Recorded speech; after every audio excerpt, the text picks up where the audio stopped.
Hello, नमस्ते. कसे आहात सगळे? छान ना? मी पण एकदम मस्त आहे. आज आपण गरुड झेप किंवा गरुड भरारी ह्याच्याबद्दल थोडंसं जाणून घेऊया. आपण म्हणतो गरुड भरारी घे, गरुडासारखं जग. म्हणजे एवढा का हा गरुड ईगल श्रेष्ठ झाले, म्हणजे त्याचे सारखं आपण प्रत्येकानं राहावं असं का वाटते? किंवा आपल्याला लहानपणी शाळेत असताना वगैरे एस्से रायटिंग असायचं बघा, आठवते का? मी पक्षी झालो तर मी कुठला पक्षी होईन वगैरे. तेव्हा कोणी लिहायचे पोपट व्हायला पाहिजे, अमुक तमुक. पण तेव्हा जास्त माहीत नव्हतं आपल्याला त्या वयात गरुडाच्या क्वालिटीज, गरुड कसं राहतो, काय करतो. त्यामुळे मला तरी आठवतंय, आमच्या वर्गात तरी कोणी मला गरुड व्हायचं आहे असं लिहिलेलं नव्हतं. पण आता आपल्याला खूप कळते, म्हणजे खूप आपण वाचलेला आहे तो गरुड पक्षी कसं राहतो, काय राहतो सगळं. त्यामुळे आपले सर्वांना वाटते आपण गरुडासारखं राहावं, त्याची भरारी घ्यावी. आता काय, मी तुम्हाला एक 5 कारणं सांगते का प्रत्येकानं गरुड म्हणून राहायला पाहिजे, कुठले गुण आपण गरुडाकडनं घ्यायला पाहिजे. पहिला, गरुड हा एकटा राहतो. ह्याला असं तो पाहिजे माझ्याबरोबर, हा पाहिजे नाही. तो एकटा, त्याला काही वाटत नाही मला ग्रुपमध्ये राहायला पाहिजे, हा मध्ये पाहिजे, तो आपल्याला बघा कधी कित्येक वेळेला आपल्याला माहीत आहे आजूबाजूची लोक आपल्याशी कसं वागतात किंवा टॉक्सिक. तरी आपण आपले नातेवाईक आहेत, आपला अमुक आहे तमुक आहे, गरज पडणार आहे आपल्याला म्हणून कानी डोळी करून एकत्र राहतो. पण गरुड असं विचार करतो का? नाही. तो एकटा राहायला कुठे तयार असतो आणि तो एकटाच राहतो कायम. त्यामुळे ही पहिली त्याची क्वालिटी, हा त्याचा पहिला गुण आपणही घ्यायला पाहिजे. एकटं राहिलाय. हे बघा, आफ्टरऑल आपण जन्माला एकटं येतो, जातो एकटं, आणि आपल्याला माहीत आहे कित्येक वेळेला अनुभवाना अगदी वेळेला आपल्याला आपले म्हणणारे कोणी मदतीला येत नाहीत. आपल्याला सगळं फेस करावं लागतं. अनुभव असतात प्रत्येकाला, छोटे मोठे काही. त्यामुळे हे आपल्याला कळायला पाहिजे एकटं राहणं किती गरजेचं आहे. दुसरी गोष्ट, गरुड पक्षी कधी मेलेला जनावर म्हणा, प्राणी म्हणा, काहीही खात नाही. तो स्वतः शिकार करतो आणि खातो. म्हणजे काय म्हणायचं आहे मला?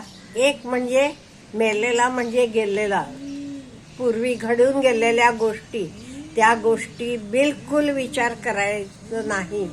असं केलं किंवा त्यानं मला असं केलं, हा मला असं बोलला, मी असं वागले नाही.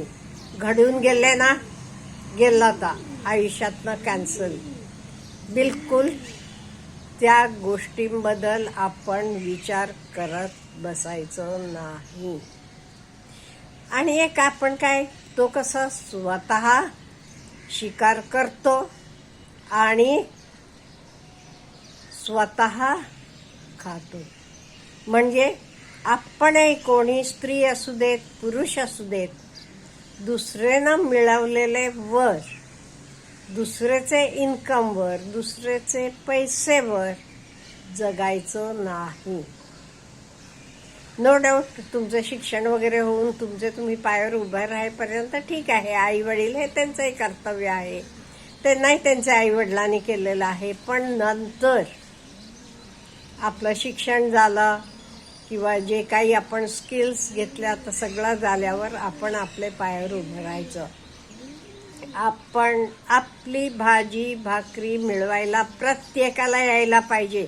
आपली भाजी भाकरी आपण मिळवली नाही की आपल्याला स्वातंत्र्य नाही. मग जो काही कोण तुम्हाला ती भाजी भाकरी देतो का नाही, त्यानं म्हटलेलं तुम्हाला ऐकून घ्यायला लागेल. त्यामुळे तुम्हाला फ्रीडम म्हणता, हे फ्रीडम पाहिजे असलं तर आपण आपल्याला जेवायला आपल्याला खर्चाला लागते तेवढ्या तरी ॲटलिस्ट थोडे प्रमाणात तरी आपला आपण मिळवायला पाहिजे. तिसरं, क्लिअर विजन.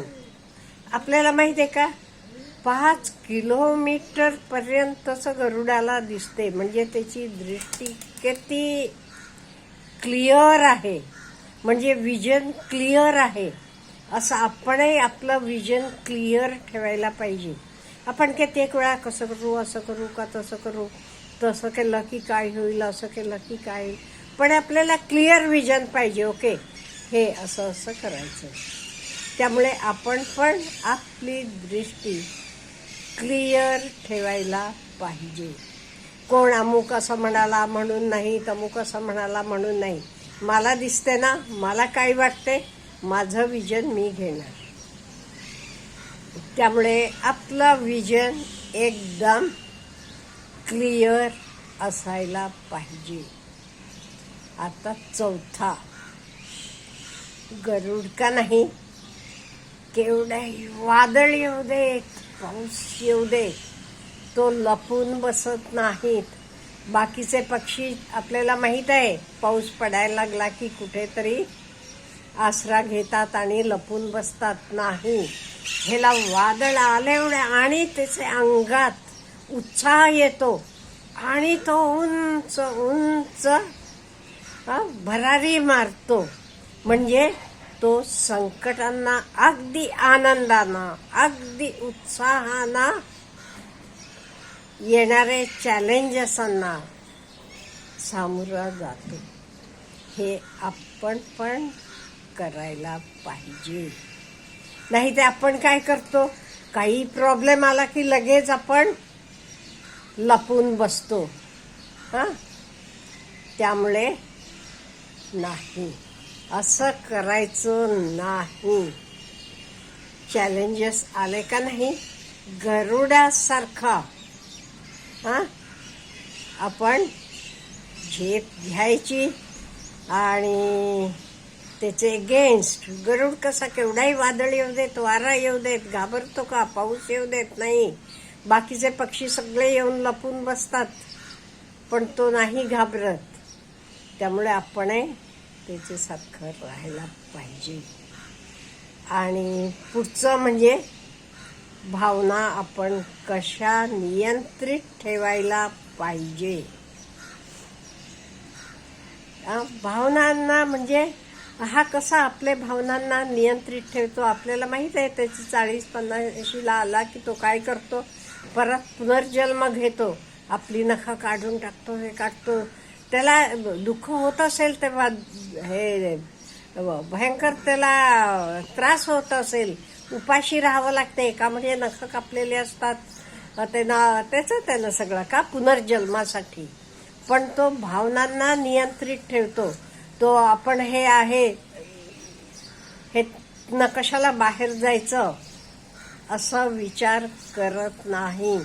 कम्फर्ट झोन मधनं तो बाहेर जातो. कशासाठी, उद्याचे चांगलेसाठी.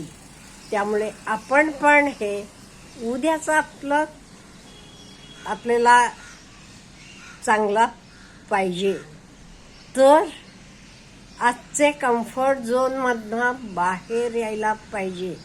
सपोज फॉर एक्झाम्पल, आपल्या मुलांना आपण शिक्षणासाठी बाहेर ठेवतो, बाहेर गावी हॉस्टेलवर ठेवतो, रूम करून ठेवतो. आपल्याला अतिशय त्रास होतो. आपल्या मुलांना आपण एवढे लांब, त्याला जेवायला मिळत असेल का, खायला मिळत, कसं तो एक्स्ट्रा मॅनेज करत असेल. पण हे सगळं त्याला आयुष्यात खूप उपयोगी पडणार आहे.